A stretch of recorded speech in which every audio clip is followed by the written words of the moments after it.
All right, everybody, welcome to Daily Devotions on this Thursday. We're going to finish up with Stilling the Storm and the Gerasene Demoniac that I read yesterday. I hope you can at least appreciate a little bit and see how those stories not only are connected, but really have to be.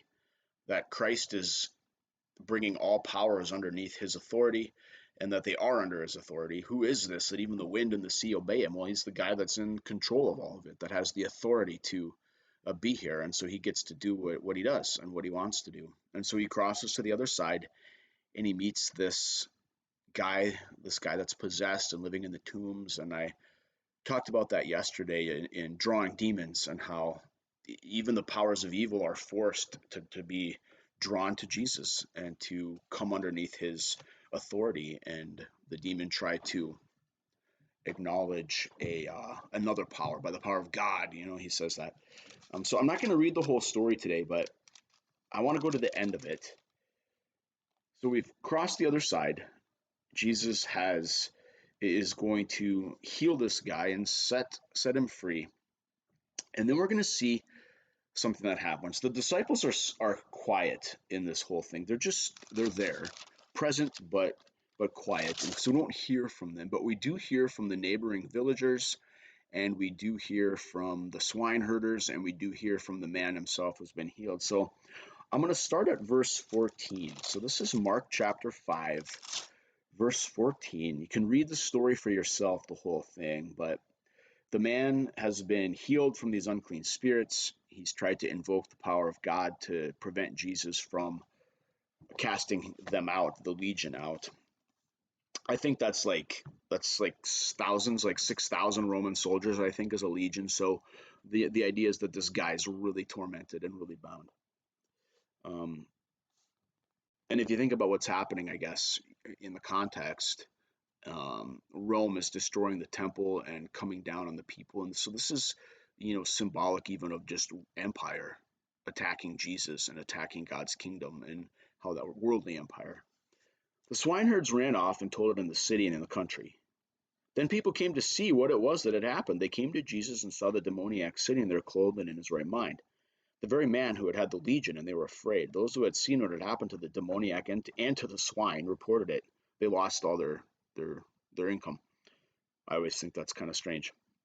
Then they began to beg Jesus to leave their neighborhood. As he was getting into the boat, the man who had been possessed by demons begged Jesus that he might be with him. But Jesus refused and said to him, "Go home to your friends and tell them how much the Lord has done for you and what mercy he has shown you."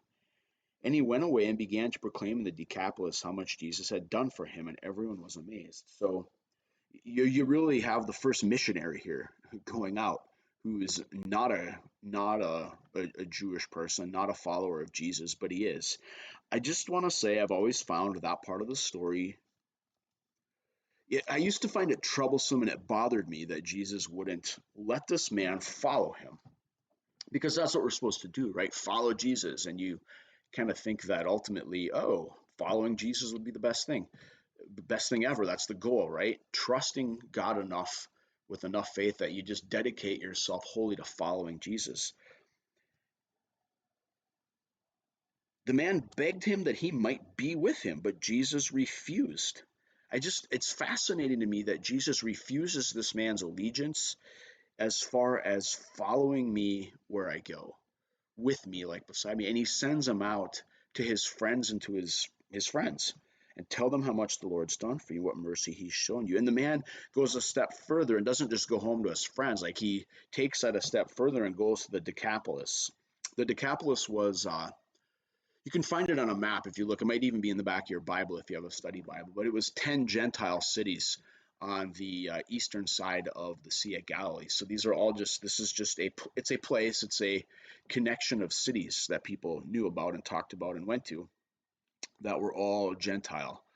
So he goes there and proclaims what Jesus has done for him. I just think that's interesting.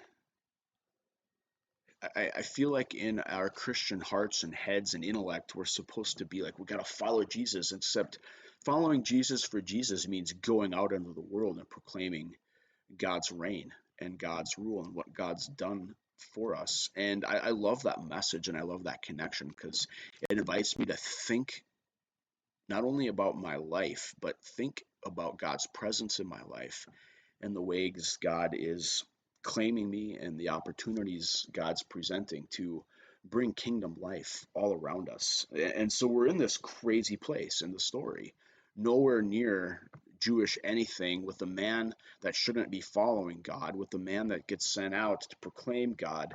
And it's all just astounding. And I think if it's astounding and can claim this guy, it certainly can claim me. And then we start to be able to see that the other boats and the other side, and that everything and everyone is wrapped up under God's love, and that gives us a way to live, a way to proclaim the mercy that God has for the whole world with how we treat people and live with people and acknowledge people, and thus God's kingdom starts to be not just revealed but brought in around us and through us, just like it is through this man proclaiming what Jesus had done for him. So I invite you to think about that today. That's my invitation. Um, we can think about how much God's done for us and share that with the world and those around us, our friends first, and maybe others if we can muster that courage and know that God is with us.